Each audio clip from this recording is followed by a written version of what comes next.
What's up guys, Ren here. Just want to do a quick little impressions video for Dark Souls Remastered on the PlayStation 4. So one thing I have to say is that the cover looks super sweet. I think it's just really iconic to Dark Souls with the bonfire. I really like the composition and imagery of that.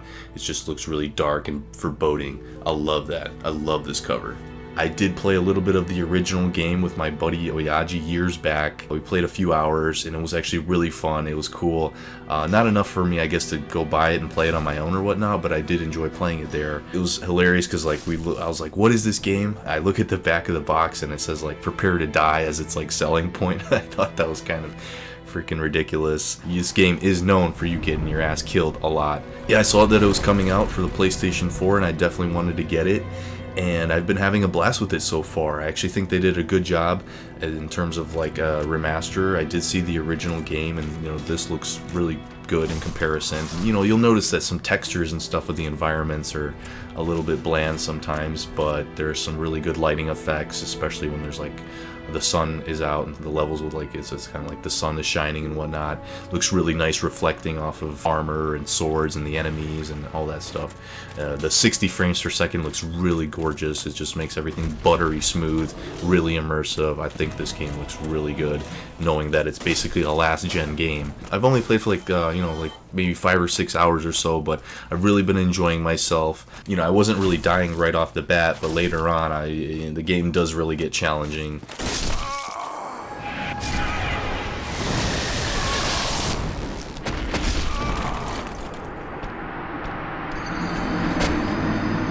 So far, what I really love is the atmosphere, of course. You know me, I'm an atmosphere whore.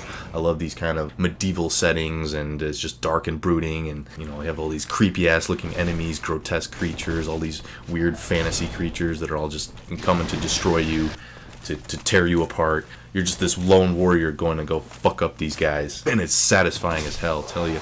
The combat is really good. It seems pretty simple at first, like it's pretty straightforward. It's not really like a crazy combo based game. It's just like kind of more methodical in terms of, your offense and defense with your normal and your strong attacks. What kind of weapons are you going to use? Swords, spears, clubs, axes, what have you. There's like so much variety with weapons and all that, and it's just really cool, really deep. And these weapons and abilities also pertain to which class that you chose in the beginning. I chose the knight. I like knights because knights are awesome. And so you'll come into an area and you'll see these bad guys off in the distance just waiting for your ass, and you'll have to strategize and think what's the best approach for this situation.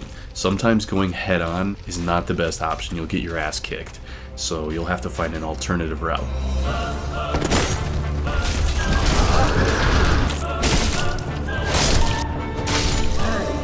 So you get into these fights with these enemies, and it's just really satisfying figuring them out, like figuring out their weakness or getting around them and slashing them from behind, stabbing them, lunging in for the kill, all while gauging your health and your stamina all at the same time, because every attack that you do, every attack that you block, every time you dodge, run, or anything like that, your stamina meter depletes, so that could really fuck you up, and you have to be really careful when you're battling and strategize accordingly.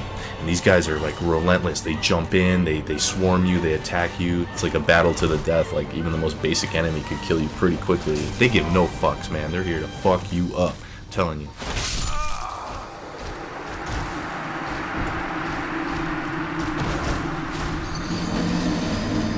These guys can use health potions too, so you gotta make sure to intercept them before they drink their Kool-Aid. There's a great sense of reward and accomplishment when you beat these enemies, or just certain areas where you're getting your ass kicked and you're kind of like down to almost no health, just trying to get to the next bonfire to save and keep your souls. I'll drink to that. Gulp, gulp, gulp, gulp, gulp. Oh yeah! And then after you kill them, these guys turn into these lifeless ragdolls pretty much, and it just looks totally silly and ridiculous, especially with some of these like bigger characters that end up looking like a blow-up beach toy. You You upgrade your characters at these bonfires that you find throughout the game. The iconic Dark Souls bonfires that work as checkpoints in this game. Like when you go to the bonfire, it respawns all the enemies in the area again, so that could be kind of a pain in the ass, but also good because you can level up your character easier. You collect souls after you kill enemies, which works as an in-game currency that you can use towards buying items. You could buy weapons, you can upgrade your weapons, you can upgrade your armor, really customizable, upgrade your character at the bonfire, all the different stats, like, you know, all the typical RPG type stuff. It's really in depth. I love it. If you die, you lose all your souls, but you can still reclaim them if you go back to where you died and get it before you die again. It's nice to see that there's still games that don't hold your hand, so actually the difficulty is pretty welcome. It's kind of refreshing in a way.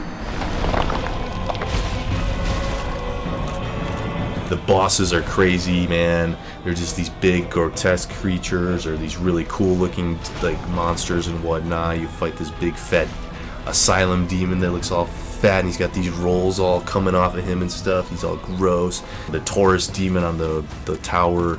Yeah, these were just some really cool bosses. I can't wait to see what other kind of unique creature designs that they have. They just have these really bizarre, unique creatures. And it's really exhilarating yet frightening at the same time going up against these guys.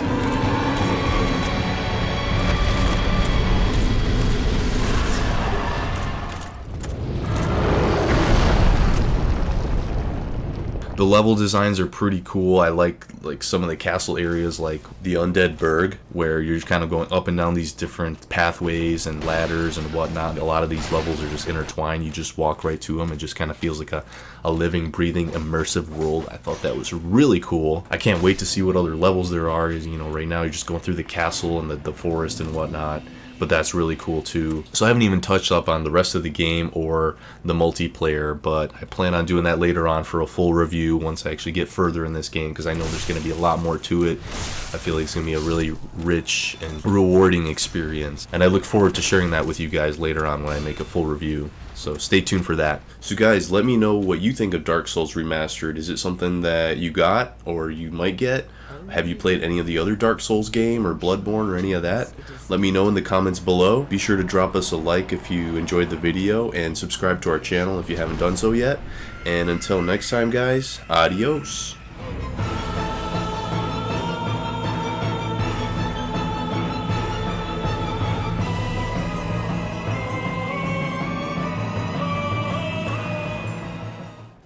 Get it off me! Get it off me! Yeah!